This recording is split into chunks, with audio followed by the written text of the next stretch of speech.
Selamat pagi anak-anak. Sebelum kita mulai, apakah kalian sudah siap mengikuti pelajaran hari ini? Oke, baik. Silahkan duduknya dirapikan terlebih dahulu ya. Baik, sebelumnya Assalamualaikum warahmatullahi wabarakatuh. Sebelum memulai pembelajaran pada hari ini, alangkah baiknya jika kita berdoa terlebih dahulu. Mari kita berdoa sesuai agama dan kepercayaan masing-masing. Berdoa dimulai. Bagaimana kabar kalian? Sehat ya semuanya? Alhamdulillah. Oke, sebelumnya saya presensi dulu ya. Apakah ada yang tidak masuk hari ini? Oke, baik, masuk semuanya ya. Nah, bertemu lagi dengan saya dalam mata pelajaran IPA untuk melanjutkan materi yang sudah kita bahas sebelumnya, yaitu tentang struktur organisasi kehidupan. Sebelumnya, kita sudah membahas tentang sel. Apakah kalian masih ingat apa itu sel? Ayo, silahkan yang mau menjawab. Nah, betul sekali ya.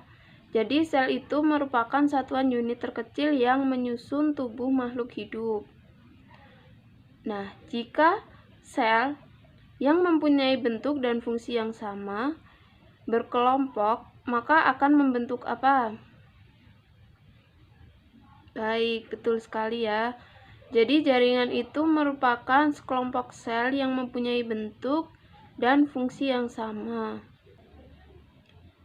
Jaringan yang terdapat pada hewan itu mempunyai perbedaan. Jadi, cara kerja dan fungsinya juga berbeda. Sebelum kita membahas lebih lanjut, mari kita simak video berikut ini.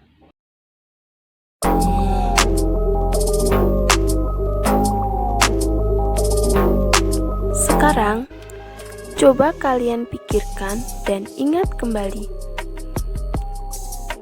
Dalam kehidupan sehari-hari, kalian pasti sering bertemu dengan hewan dan manusia, dan juga melihat adanya berbagai jenis tumbuhan di sekitar kalian. Apakah kalian pernah berpikir mengapa tumbuhan dapat terus tumbuh menjadi lebih besar dan lebih tinggi? Apa yang menyebabkan hal tersebut dapat terjadi?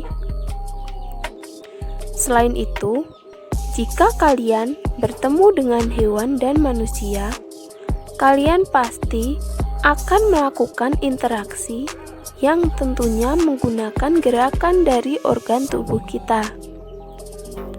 Apakah kalian tahu kenapa manusia dan hewan bisa lebih aktif bergerak dibandingkan dengan tumbuhan?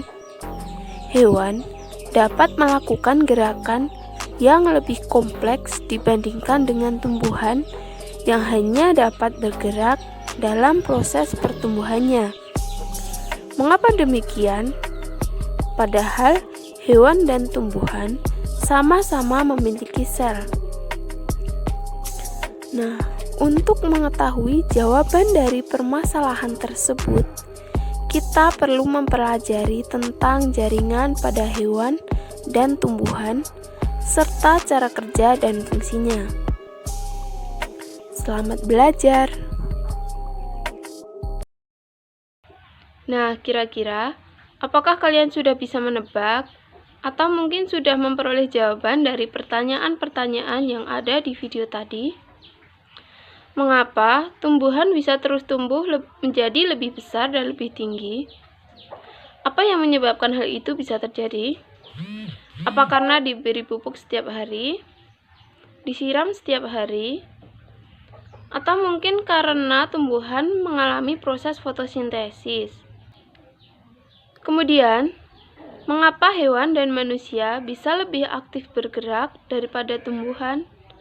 Mengapa demikian? Apa karena hewan dan manusia tidak bisa memproduksi makanannya sendiri, sehingga mereka perlu gerak yang lebih aktif untuk memperoleh makanan agar dapat mencukupi kebutuhan nutrisinya? Nah, Agar bisa menjawab pertanyaan-pertanyaan tersebut, anak-anak harus mengikuti pembelajaran ini sampai akhir dengan cermat. Karena pada pertemuan ini kita akan membahas tentang jaringan hewan dan tumbuhan.